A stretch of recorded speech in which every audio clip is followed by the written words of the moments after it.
Hey everyone, John Morrish here from SouthCoast Hyundai, and in today's video we're going to be featuring the 2017 Hyundai Elantra.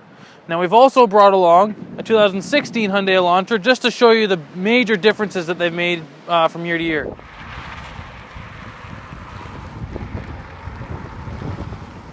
Alright, so we'll start off at the front of the 2017 Elantra. I'll start off by saying I absolutely love this color in orange. Might not be your cup of tea, but I really like the orange. Start off, it's got the big Hyundai hexagonal grille here. Looks really sharp on the car, big grille. And if you come over to the 2016, you can still see it still follows the same shape, but it doesn't have those crossbars in it. I think the new one looks much better. Also, in the fog lights here, you got LED fog lights with these little vents in the bottom here. And what that does is it sends air through there and over the wheel. It helps with stability and aerodynamics. Alright, so next we'll move on to going underneath the hood here to show you the engines. If we start with the 2017, it's a 2-liter Atkinson-style 4-cylinder engine with a 6-speed automatic transmission, putting out 147 horsepower. As you can see here, it's all pretty straightforward. It's a gasoline direct injection engine, which just means the injectors are right in the cylinders to give you peak fuel mileage. And all your filling stations are really easy to get to, just like on the other cars, all right there. Batteries right there.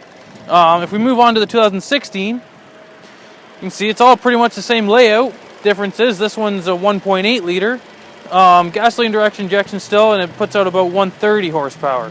And all your filling stations are pretty well in the same spot. The wheels on the 2017 are a really sharp looking alloy wheel. They're a 17-inch alloy wheel. This is the GLS model, so you get these wheels here. You also get them on the limited and the ultimate model. And like I said, they're a 17-inch alloy wheel, and I think they look really good. If we move over here to the 16, this is an SE model, so these get a 16-inch alloy. Still a really good-looking wheel, but I think they've much improved the wheels on the 2017.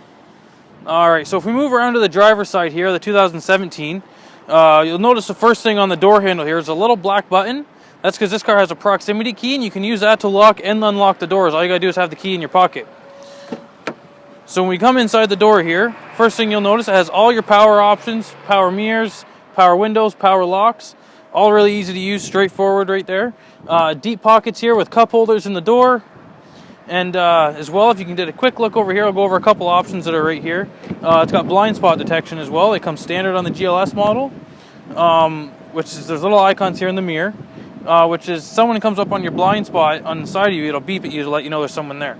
Alright, so if we come to the 2016 here, you'll notice right away it doesn't have the proximity button on the door handle. It's just got the regular key there. It does have keyless entry though. When you come inside the door, same basic layout that they've had there. Power windows, locks, and mirrors. A little bit different, smaller pockets on that side there. And you'll notice on this one also it does not have the blind spot detection. Alright, so I'm going to show you what realistic kind of rear seating room would look like. I've adjusted the front seat to where I would normally drive comfortably. I'm about 5'8". So I'm just going to hop in here. And as you can see here, I got tons and tons of room here. Lots of, probably about 5 inches of knee room. Tons of headroom. You could easily fit 3 adults in the back here. So it's definitely a 5-passenger vehicle. And if you notice one more thing on the door handle here, the rear seats are also heated, so your passengers will be nice and warm as well. Alright, so we move on back to the 2016 now. We'll do the same test again to see for rear seating room. Hop in here. Pretty much the same seating room in the back of this one as the other one. Lots of leg room, lots of headroom. So not really many changes there. Still just as much of seating room in the back. Alright, so I'm going to demonstrate how the smart trunk works on the new 2017 Elantra.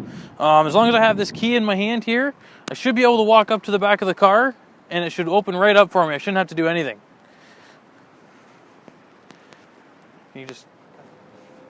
Alright, so hopefully when I get to the back of this car, it'll beep and open up for me. There's the beep. Again, I haven't touched the button, and there it goes. So it's really, really helpful if you got your hands full after shopping. All you gotta do is walk up to the car, and the trunk will open for you. You don't have to do anything and drop anything or anything like that. If you take a closer look inside here, you'll notice it does have a lot of room in the back here. It's a big, big trunk. It's also got little pull tabs here because you can fold the seats down. They're a 60-40 split. Alright, so now we're moving on to the 2016 again to show you the difference in the trunk space here. You'll notice it's already open because they didn't offer Smart Trunk in 2016. That's new for 2017. If you get a close-up of the trunk space here, you'll notice it is a little smaller than what the 2017 is. They have made it bigger for 2017. Same pull tabs here, still has a 60-40 split, but just regular trunk space is a little bit smaller in the 16.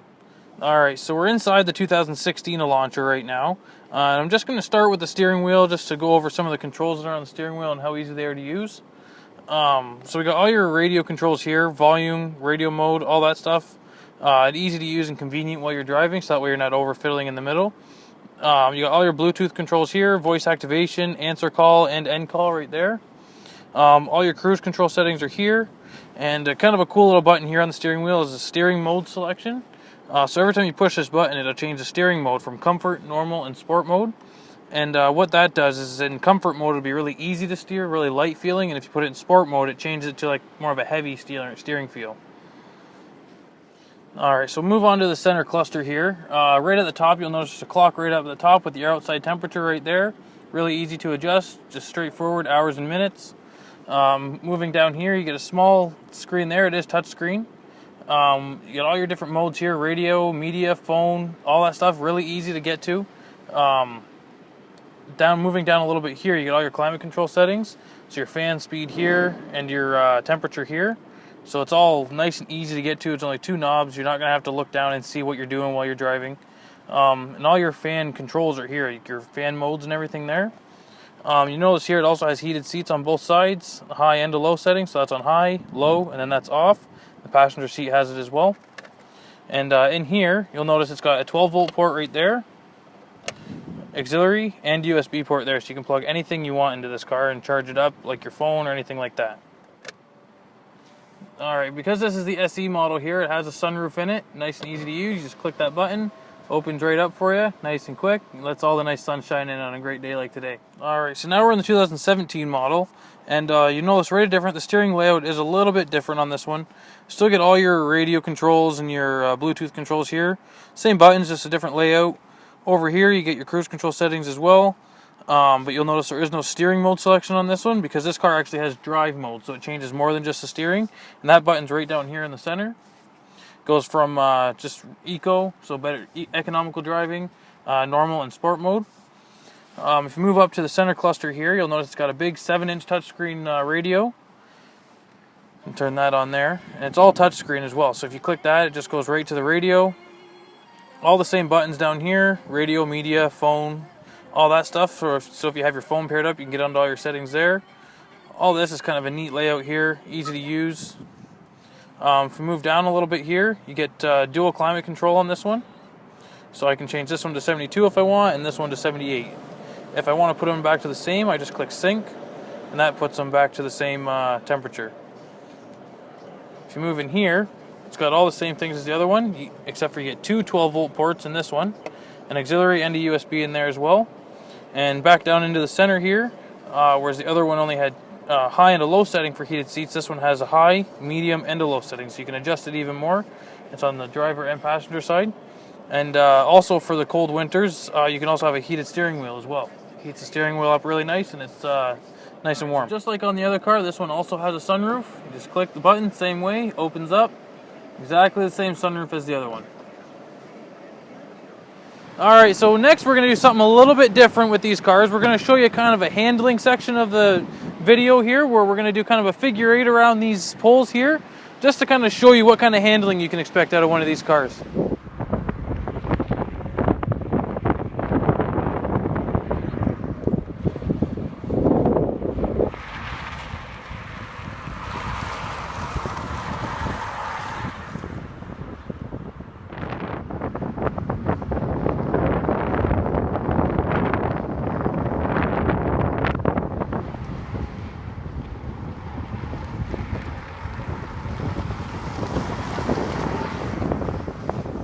Alright folks, so there you have it. That's been the 2017 Hyundai Elantra in comparison to the 2016 Hyundai Elantra.